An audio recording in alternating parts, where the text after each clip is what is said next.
বাংলাদেশের সাধারণ মানুষও জানে যে ভোট ইঞ্জিনিয়ারিং হইছে। বিএনপির প্রত্যেকটা ফল প্রকাশের যে তালিকা মানে হচ্ছে ভোটের সংখ্যা প্রকাশ করছে যেগুলা প্রত্যেকটাতে দেখবেন কাটাছেঁড়া করা। জামাতের তো কোনো জায়গায় কাটাছেঁড়া নাই। বিএনপিরই শুধু রেজাল্টের ওইখানে কাটাছেঁড়া করতে হবে।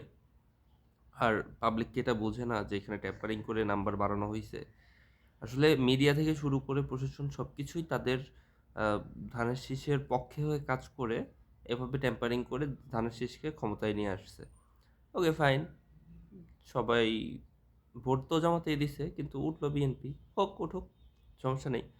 কিন্তু অনেকেই মনে করতেছেন যে জামাতের লোকজন এটা বুঝে নাই। ভাই, মজাটা এইখানেই। জামাতের আমির এতটাই ভালো মানুষ যে উনি যদি এখন এইসব বিষয় নিয়ে আন্দোলনে নামে তাহলে তৃতীয় পক্ষ মানে আওয়ামী লীগ সুযোগ নেবে, প্লাস দেশের অবস্থা ভয়াবহ, দেশের আরও ক্ষতি হবে। তাই তারা চায় না যে দেশের ক্ষতি হোক। দেশের ক্ষতিপূরণ হইতে মিনিমাম 5টা বছর সময় লাগবে। এখন এর মধ্যে যদি বিএনপি ভালোভাবে কাজ করে তাহলে তারা থাকতে পারবে, যদি না করে তাহলে দেখেন 6 মাস 2 বছর এর মধ্যেই ক্ষমতায় থাকতে পারবে না, ক্ষমতা থেকে নামতে হবে।